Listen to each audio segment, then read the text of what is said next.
Just recently, we got our first look at the One Piece Remake from Wit Studio. They didn't show much, but what they did show, both from the conceptual phase and just the staff that are attached to this project, not only got me really excited, but it got me thinking about what exactly they're trying to pull off here, and what I think they need in order to actually do it.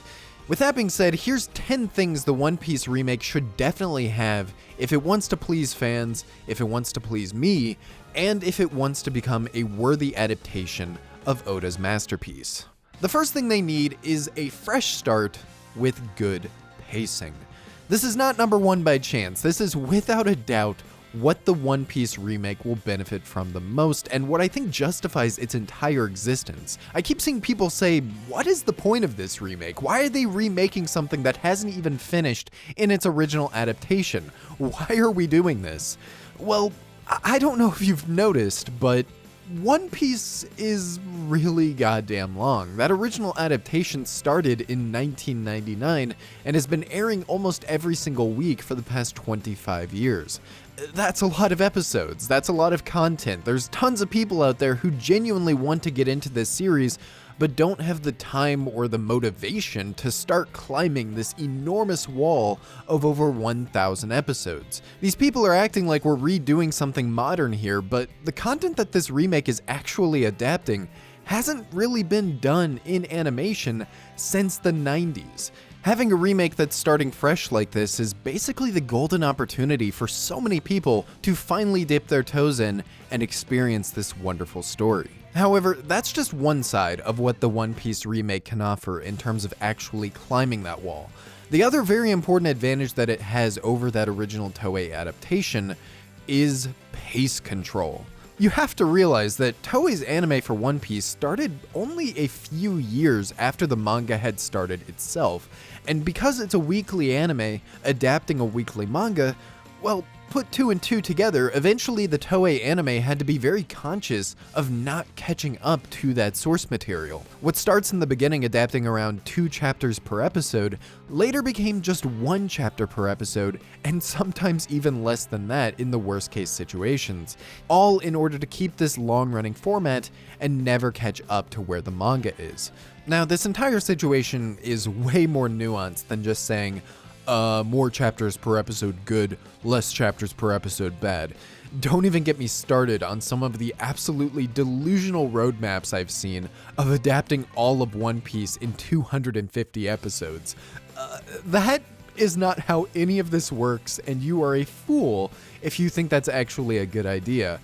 It's not even that they haven't already made lower chapter count adaptations into something good. Episode 1015, arguably the greatest episode of One Piece or any anime that I have ever seen, didn't even adapt a full chapter of the manga. What I'm actually getting at here is that the big advantage of this One Piece remake having all of this content available to them right at the start is that they have the freedom to pick and choose what the best way to adapt is.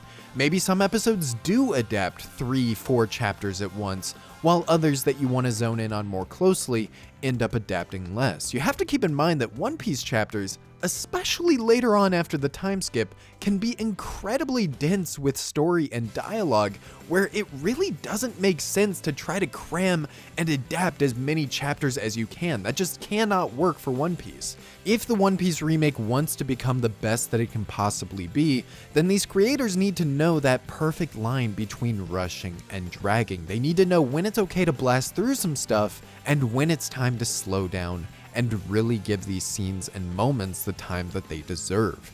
And that leads me into the next thing that I really want to see from this One Piece remake. Number 2, filler, baby.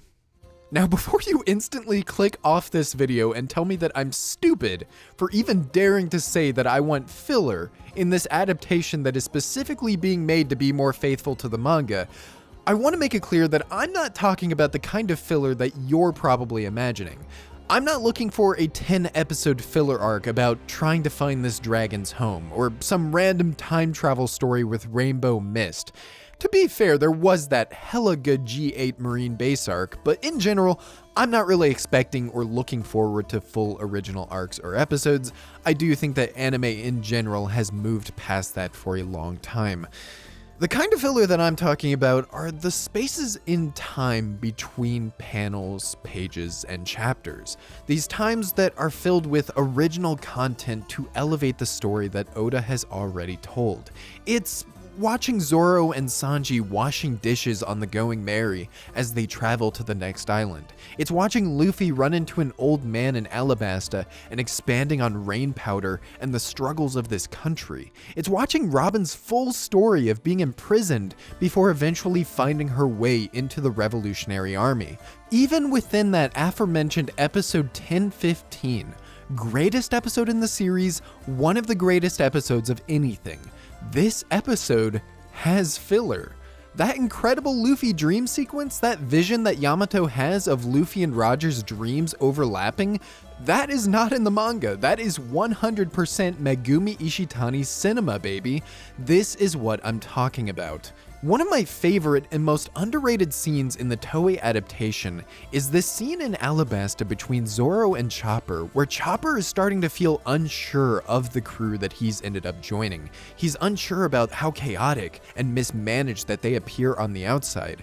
And the talk that Zoro has with Chopper here, his views on the crew and his place in it, and the words of encouragement he ends up giving him are just so captivating and so accurate to Zoro's character that you could genuinely tell me that Oda wrote this scene himself and I would believe you. This is the kind of filler that I want to see in the remake. I want an adaptation that isn't just a checklist, isn't just moving from page to page robotically.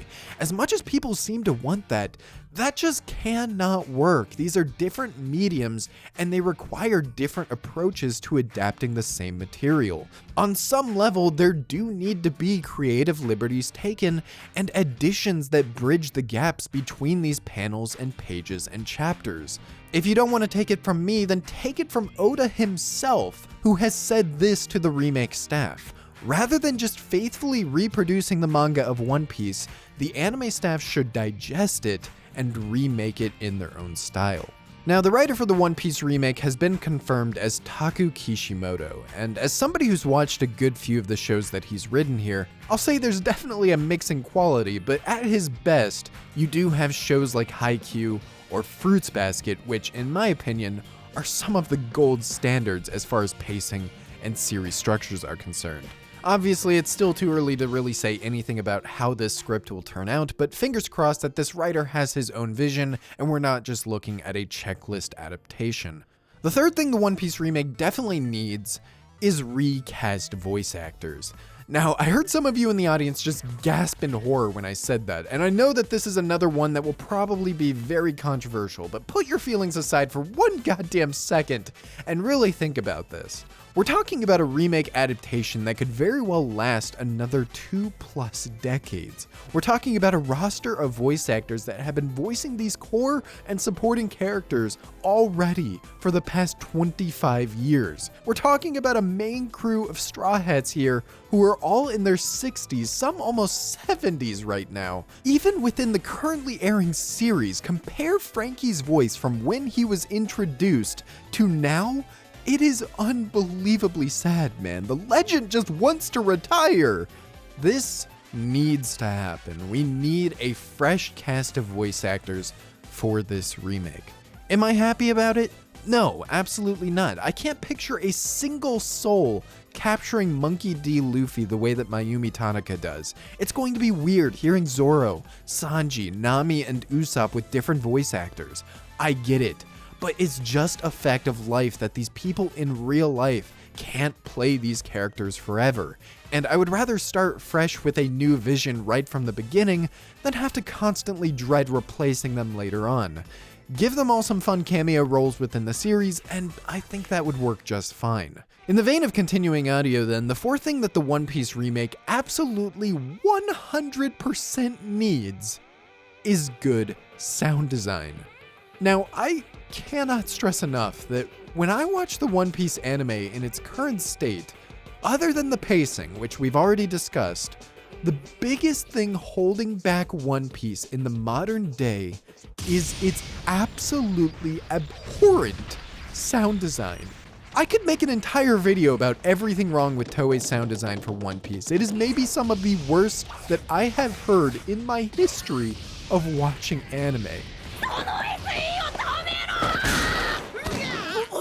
Now, back in the 2000s, it's a lot easier to look past the sound design for One Piece. Anime sound design in general just kinda sucked back then, and for that era of One Piece, it actually fit the tone and the limited animation that One Piece was working with.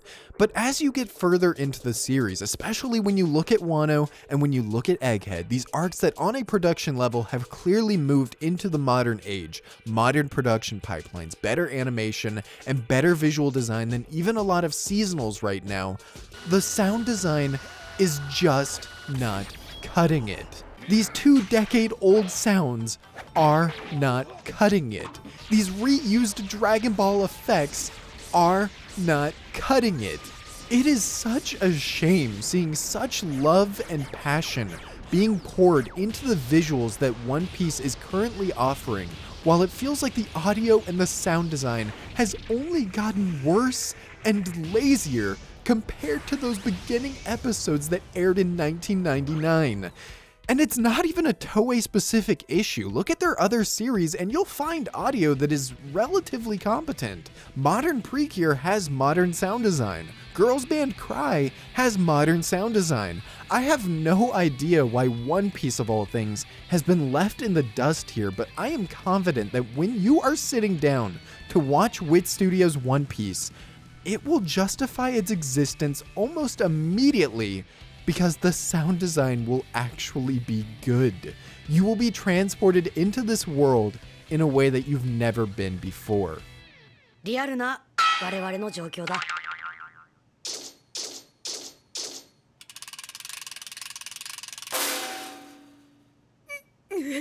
それを止めてくれ。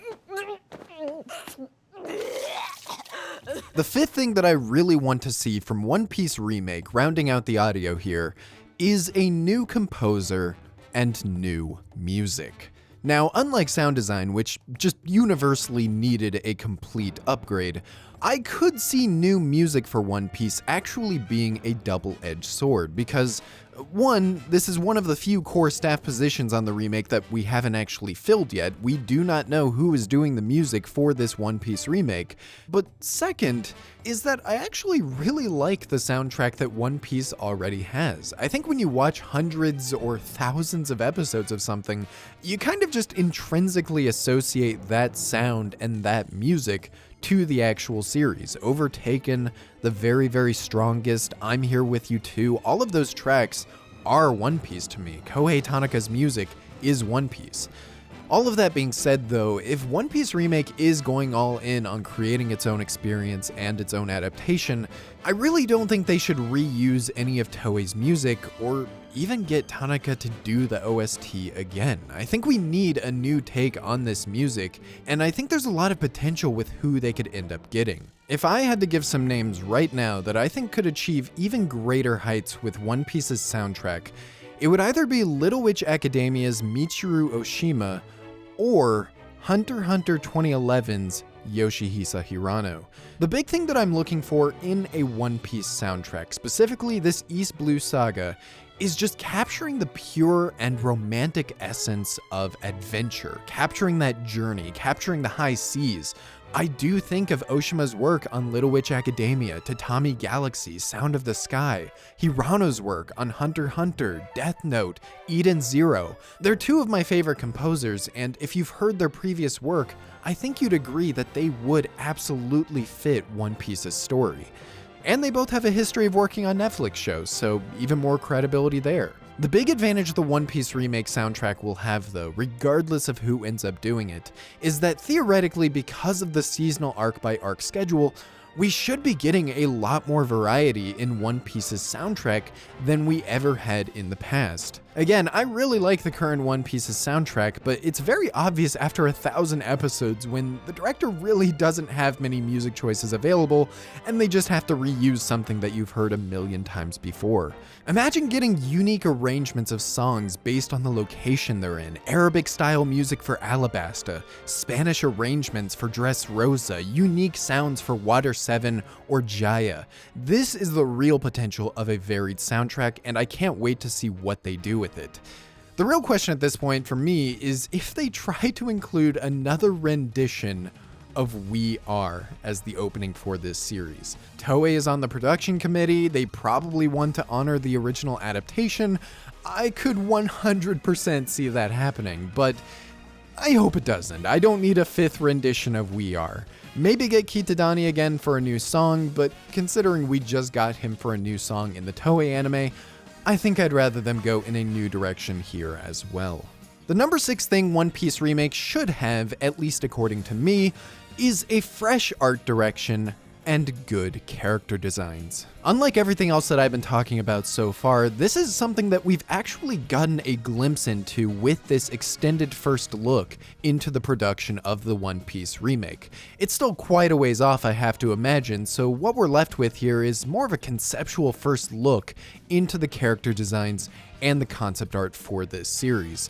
And this is where I have a lot of excitement, but also some concern about what this remake will actually end up looking like. On the surface, when you just look at the concept art that they're showing here, it looks absolutely perfect in my opinion. This is everything that I would want a remake of East Blue to look like. The pastel watercolor aesthetic, the rounder and softer designs for the characters. What I love about this is the concept art feels like it's capturing the essence of what East Blue was when it released in the 90s. And while I also would have embraced and maybe even preferred a completely new direction for the series, maybe something like Sushio's designs for One Piece Movie 6, as far as what a faithful interpretation of East Blue should look like, I think this is about as good as it gets. Where my concern comes from, though, is that when you look at the character design sheets for the actual series, they look different compared to the image boards that I just showed you. In contrast to the concept art, these designs for the Straw Hats feel a lot more sharp and a lot more modern. They feel like they're trying to combine the aesthetics of what the characters look like in the current arc and Oda's modern style with what they looked like in East Blue. It's actually very similar to the designs that you would see in those recap specials for East Blue. In those, you would see Masayuki Sato's very modern One Piece film designs retrofit into very old arc material. And even back then, with those recap specials, I always felt like that was such a strange decision to make aesthetically. The way that Oda drew those characters back in early One Piece is just so iconic and so emblematic of those arcs and the time that they took place in, that I was hoping we wouldn't try to modernize them too much in this Wit Studio remake. The other thing that feels off about them, both compared to the concept art and just looking at them in a vacuum, is their skin color. Now, this has been a point of controversy and debate for I don't even know how long. This has been something that I've heard about for many, many years. These characters were introduced in the anime with certain skin colors, and gradually as time went on, the designs became lighter and lighter. Robin, Zoro, Usopp especially, people miss those more varied and interesting skin tones. And I can definitely sympathize with that, but I'm also not really in the crowd that thinks that they're whitewashing the characters. I think what happened more realistically is that the anime just kinda did their own thing with the designs in the beginning of the series, and now they're gradually paying the price for it and trying to get it closer to how Oda colors them in the manga. And that's also the defense that I've been seeing about these remake designs as well. Yeah, they're white, but they're white in a way that Oda intended, right? But the thing is, they are really goddamn white here. They almost look like corpses, they're so white. I was laughing so hard at some of the comparisons that I've been seeing to Usopp's skin color. It's honestly kind of absurd how light all of their skin colors have become. Yeah, Oda doesn't draw all of them with those darker skins that we saw in the Toei series, but he does color them. They are not this white in the manga. Look at the color spreads, look at the pages on Jump. Oda does paint these characters in a way where they do have a very warm and almost tanned appearance in a lot of his artwork, and that's clearly not what we're getting here. It's also, again, not what we're seeing in this concept art that they've shown. Now, granted, a lot of these do have very strong ambient lighting and coloring, but even looking past that, there is a lot more color in their skin than the actual design sheets would have you believe. So with all of that being said, I want to say that I could be absolutely crazy and the Wit Studio remake will still end up looking like that concept art. God, I hope so. Maybe those design sheets aren't finalized, or maybe they aren't telling the full picture here. In complete fairness to them, we do have two very talented character designers and animation directors here, one of which is actually the character designer who worked on Attack on Titan and Psycho-Pass. So I don't exactly think they're going to mess this up. It's just that my biggest hope with this adaptation, with its designs and with its art direction, is that it doesn't try to feel too modern. When watching this, I want to be transported back to that nostalgic era of East Blue. I want the series to have that softer, Oda-like watercolor painting vibe. I want the characters to look different compared to what they look like in the current Toei adaptation. You already know from day one that people are going to be comparing this series to everything else One Piece that has come out since its inception, so I think having art and designs that feel fresh and feel interesting is how you justify this remake's existence to a lot of these people who only care about visuals. Which leads me into the next thing that One Piece Remake should and probably will have. Number 7, a strong production. And no, I'm not strictly talking about animation here. I don't think it's a secret to say that Toei's One Piece has kind of been on fire for the past couple of years. I've been following the production since Whole Cake Island, and when Wano started, I was kind of baffled. I didn't think I would ever see TV One Piece ever looking as good as the beginning of Wano did. But then, I think some staff over there read my thoughts or read my mind, took it as a personal challenge, and only continued escalating the quality higher and higher into Onigashima and now into Egghead Island. Hell, the episodes in Egghead that have been coming out recently are some of the strongest that have ever come out in the entire series. I don't think it's a stretch anymore to say that Toei's One Piece has become one of the most exciting anime to follow if you're a fan of animation. And the reason I'm saying all of this is to set some realistic expectations for what Wit Studios' One Piece is actually going to end up looking like. It's going to look great, don't get me wrong, but in terms of raw animation talent, I really would not go into this Wit adaptation expecting anything on par with the absolute peaks that Wano and Egghead have reached. One, Toei's production on One Piece right now is just kind of absurd and pretty much unattainable for most other studios that are working right now. But two, it's also important to remember that Wit Studio itself is working on multiple different projects as well. Hell, they're rumored to be working on another 90s anime remake right now, which apparently has one of the greatest lineups of staff that the industry has ever seen. Basically, I wouldn't go in expecting the One Piece remake to be some kind of animation power super project. I don't think that's what you're going to get from this, at least not in this first East Blue arc. That being said, before you doom about it too much, I would still go in expecting it to be very strong, very polished, and most importantly, consistent. And this is where I think Wit's One Piece does have two distinct advantages over what the Toei anime is doing right now. The first is that this remake is going to be seasonal. Unlike Toei, who has to keep making new episodes every single week, Wit Studio is taking the seasonal approach, and they seem to be going at it from a saga by saga basis instead. Now, how well that can work out later on when you have sagas that last up to 15 volumes, I don't know, they'll probably have to split them up even more. But the important thing is that they don't have to make new episodes every single week. They're taking this on a season by season basis, which naturally means more consistent quality.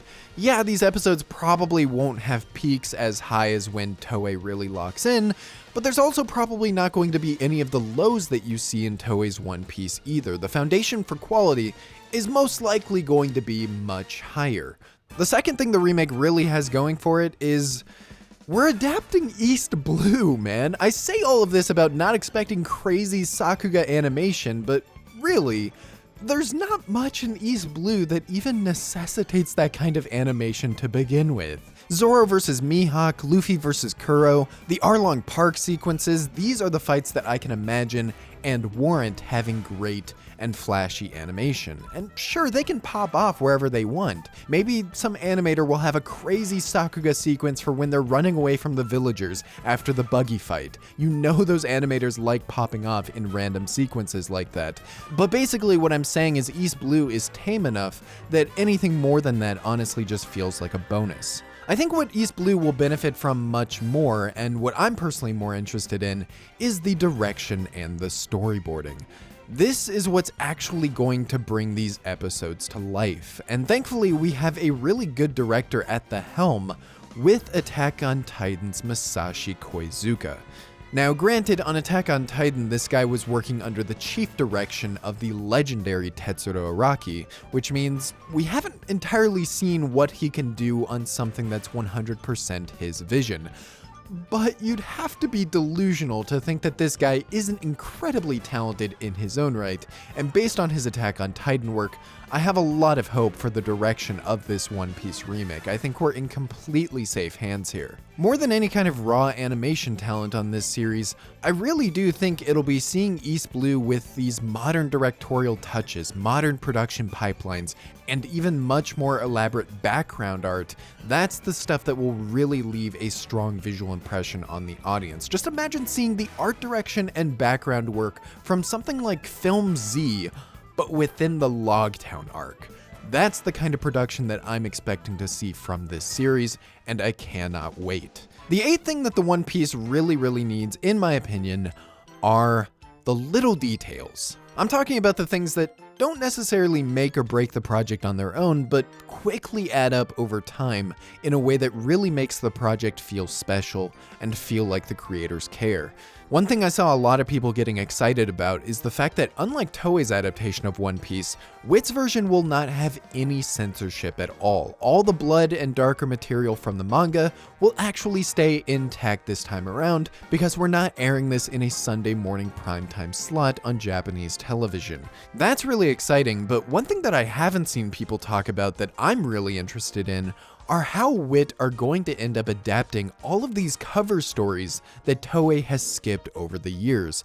There's a lot of cool and important stuff there that literally just hasn't ever been adapted, and I think it'd be a great opportunity for Wit to animate that stuff that's never really been animated before.